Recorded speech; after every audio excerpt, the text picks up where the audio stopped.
Hello all, I'd like to start the video with a very quick message, just in case you didn't spot it in the title or on the thumbnail. This is a video of my very first attempt at playing with Kherik and Doomsday. Never played with Doomsday before this game, and just decided to upload it for the sheer fun of it. Hopefully that makes more sense towards the end of the video, and you'll see why I decided to put this message in here. A real, quote, real, unquote, video will be coming out very soon. I haven't actually recorded it yet, but I have every intention of getting a real Kherik game recorded again, and the next one you see will probably be a real, quote unquote, game from Kherik. So, enough babbling.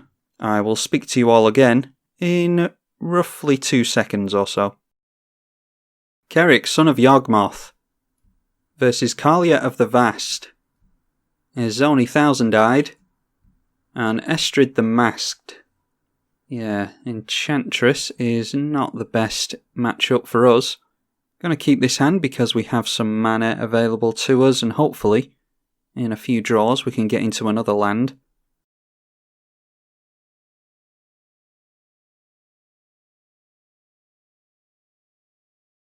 We are also the last player to take our turn, so that feels pretty bad. Turn 1 Sol Ring for Estrid.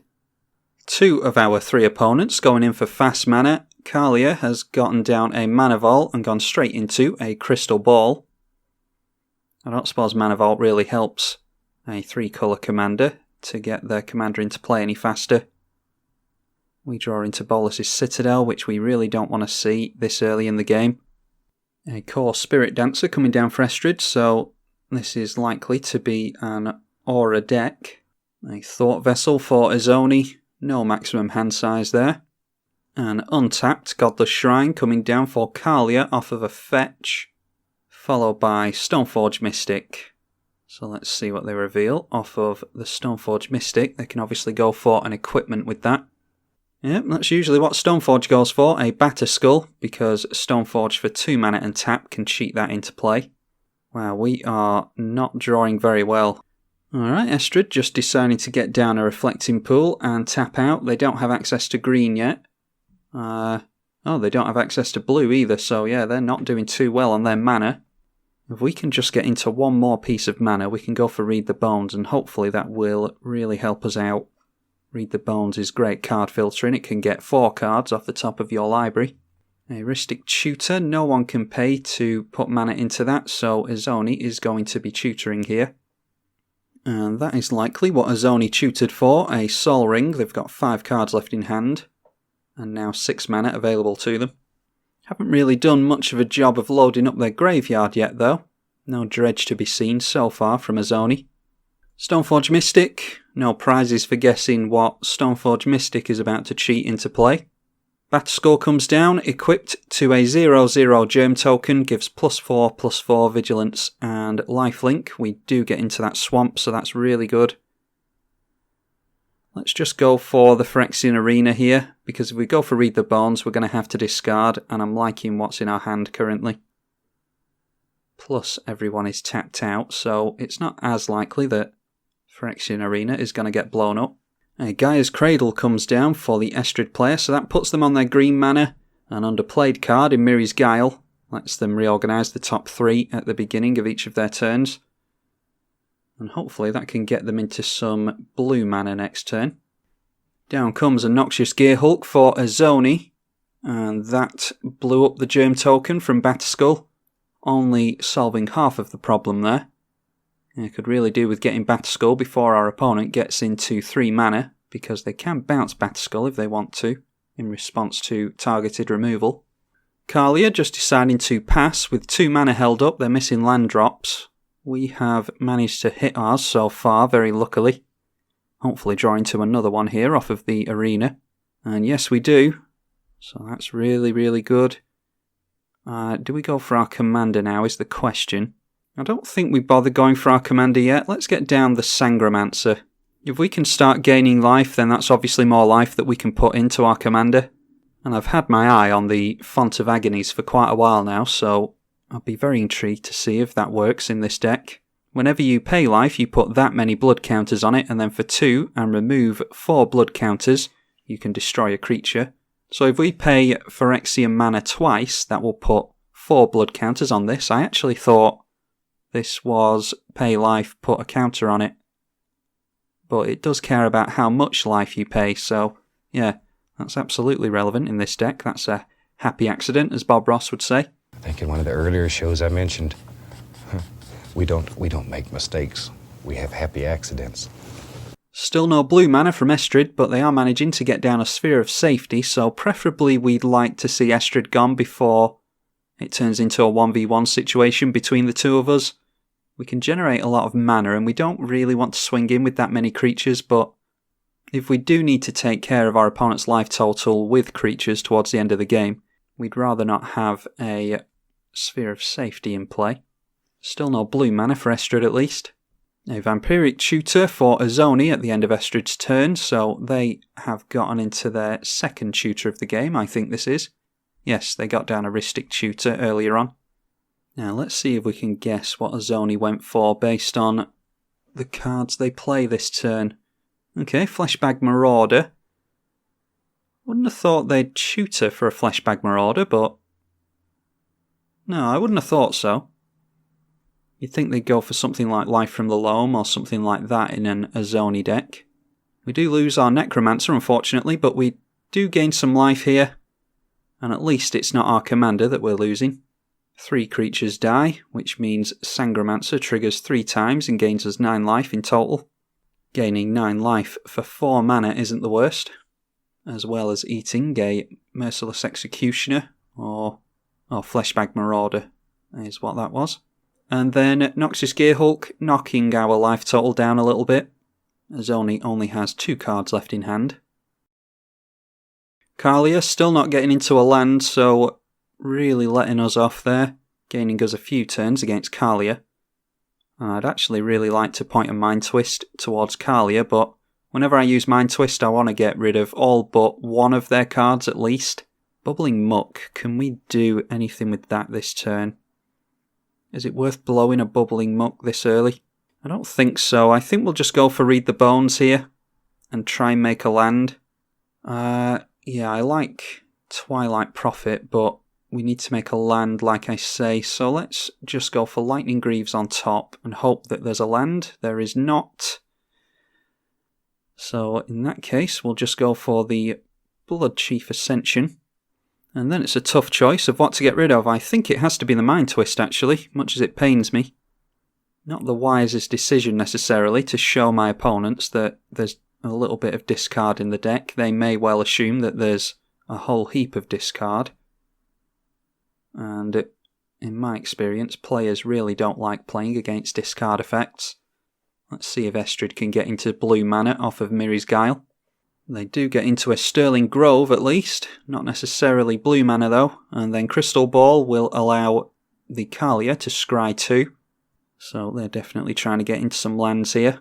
The problem with Bubbling Muck in our hand is that we also have an Urborg in play, which makes all the lands in play swamps, and Bubbling Muck does say that any player tapping a swamp will add an additional black, so yeah, we have to be wary of that. Luckily our opponents seem to be tapping out every turn.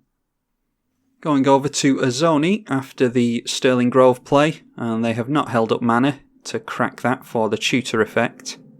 This time the Noxious Gearhulk going in at the Estrid player. Let's see if they've remembered about the Sphere of Safety. They'll have to put 3 mana into that. And they tap down their rocks to get 5 damage onto our opponent, which is good because that means that the Bloodchief Ascension will get a blood counter onto it. We need 3 or more counters on this, and then whenever a card is put into an opponent's graveyard from anywhere, this will drain them for 2. Although that could get rid of our Bloodchief Ascension.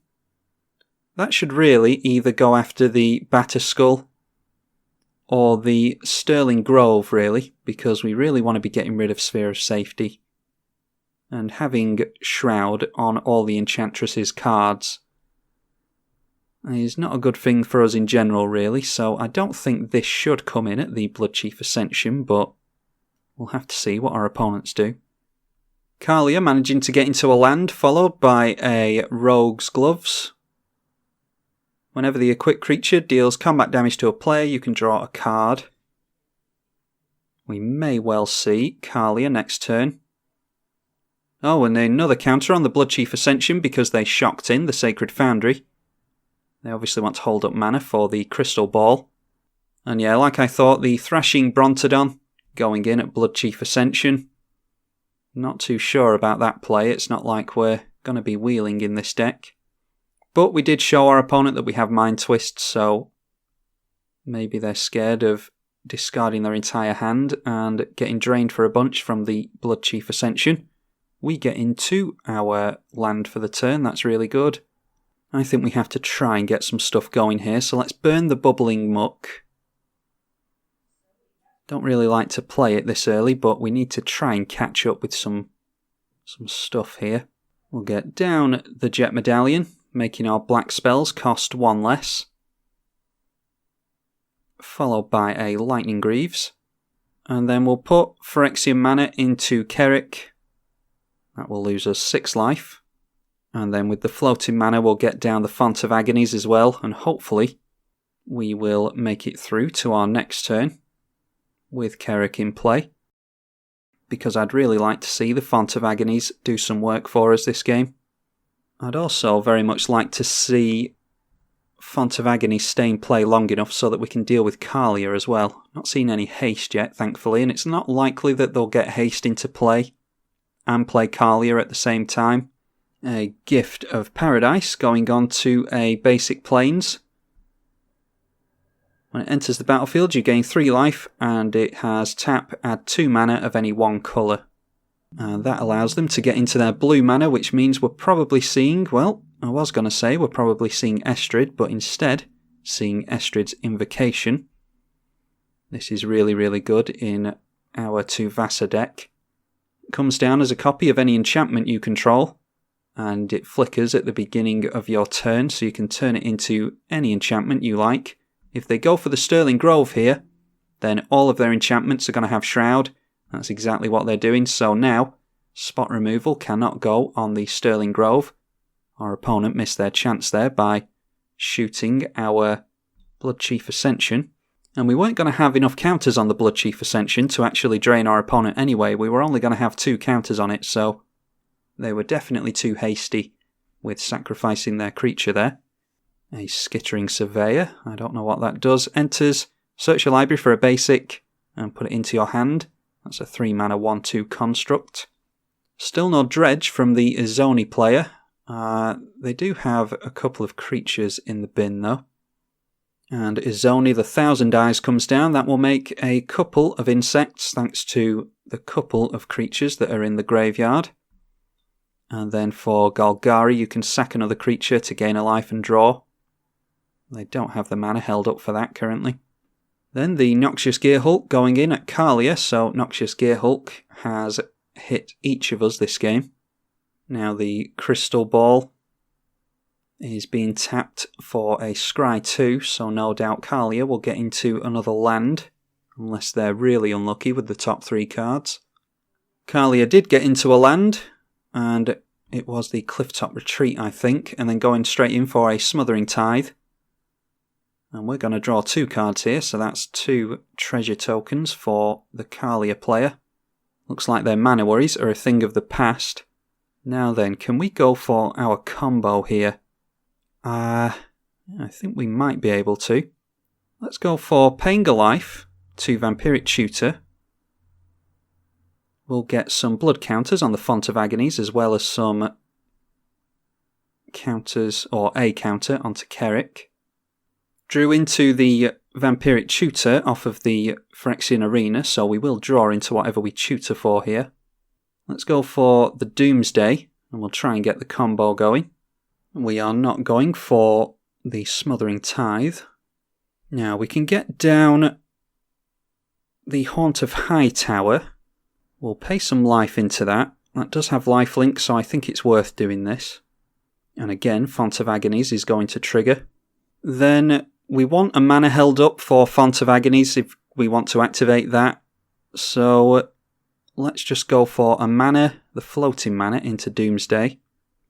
And then we'll put some life into that as well. Font of Agony's triggering again, as does Kerrick. Doomsday allows us to search our library for 5 cards, exile our library, and put the 5 cards on top in any order.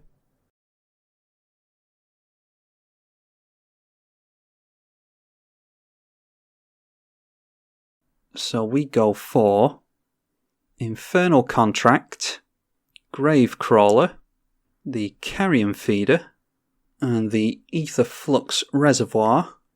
And then let's get a Cabal Coffers as well. And then it doesn't matter what order they go in, apart from we want Infernal Contract on top, so that is the last card that we will put onto our library. Alright, and now we will go Lightning Greaves onto the Haunt of Hightower. And we will go in at Kaalia with both of these, because we want to definitely get damage in on our opponent. They're going to have to discard a card in response to that, and that will put a plus counter onto the Haunt of Hightower. And then, just to protect our commander, we'll put the Greaves back over. What did Kaalia discard there? They got rid of a Sword of Body and Mind, so yeah, definitely a Kaalia equipment build. Now, there's no guaranteeing anything, but I feel pretty good about getting our combo off. What we want to do is go for Ether Flux Reservoir, along with Carrion Feeder and Gravecrawler. That will be infinite life, and infinite death triggers, and infinite casting of the Gravecrawler. And with that, we'll be able to gain infinite life and go for 50 damage to each of our opponents as many times as we can afford to do that. And with infinite life, we can afford that an infinite number of times. So once we've shown our opponents the combo, I imagine they will scoop. But you never know, our opponents might have answers to these things. It's very much an all or nothing combo because we can easily deck ourselves. If our opponents disrupt what we're doing, then we will deck ourselves next turn because we have exiled our library now. The only cards are the ones that we searched for with the Doomsday.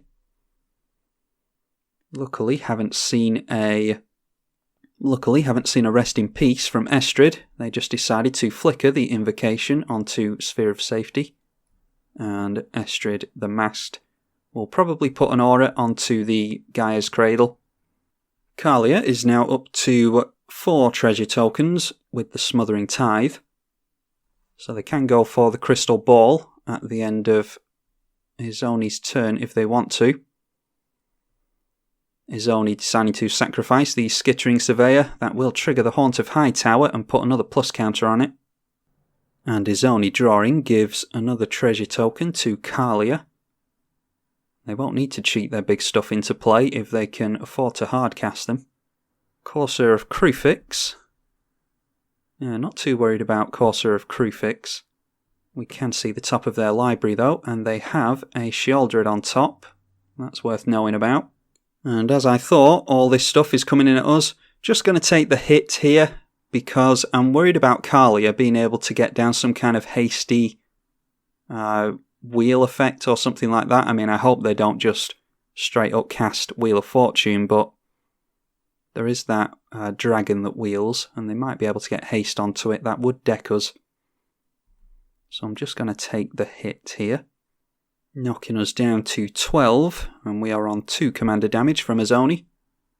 And like we said before, the Crystal Ball is going to scry 2 for Kaalia again. Crystal Ball has done a lot of work for Kaalia. Didn't get them into lands as soon as they would have liked, but it is the sole reason that they have stayed in this game. That and the Smothering Tithe, I suppose. A Krav, the Unredeemed, coming down. Really hoping that Kaalia isn't holding some kind of Swords to Plowshares or Path to Exile, anything like that. And let's see if they actually have Regna in the deck here. Don't often see that partner mechanic, fetch a partner, coming into play. Yeah, but they do have it in the deck, so Regna is in hand now. And then cracking the treasure tokens by the looks of it, all but 1. That's worrying. So they may still have spot removal in hand. We know one of the cards in hand is Regner. Not going to blow anything up here, don't really feel the need to. And not going to put mana into the Smothering Tithe. Any removal they have, well, they might have 2 mana removal, but I imagine most of their removal can only cost 1 mana. We'll get the Cabal Coffers down, and then just to try and encourage Kaalia to get rid of some of their spot removal that they may have. I mean, any one of these players could have removal, but I don't think it's as likely that Estrid would have flash speed removal. Yeah, Kaalia is more likely to have instants that can remove our creatures that we want to keep in play. So let's go in that way. Deciding to discard Harvester of Souls. I don't imagine they want to be losing much life. And tapping down the Crystal Ball. I don't really know what they're going to do about what we've got going on with a Crystal Ball. Unless they can draw something for 1 and then get rid of something for 1. Scrying might allow them to plan out their next turn. That might be why they were going for that there. Haunt of Hightower gets another plus counter. Now we'll see if we are going to encourage our opponent to block here. The only reason I'm doing this is to get removal out of people's hands. And Kaalia seemed eager to stop our creatures there, so I'm assuming they don't have any removal now. The Krav going down puts another plus counter onto Haunt of Hightower. I say we just go for the combo right now.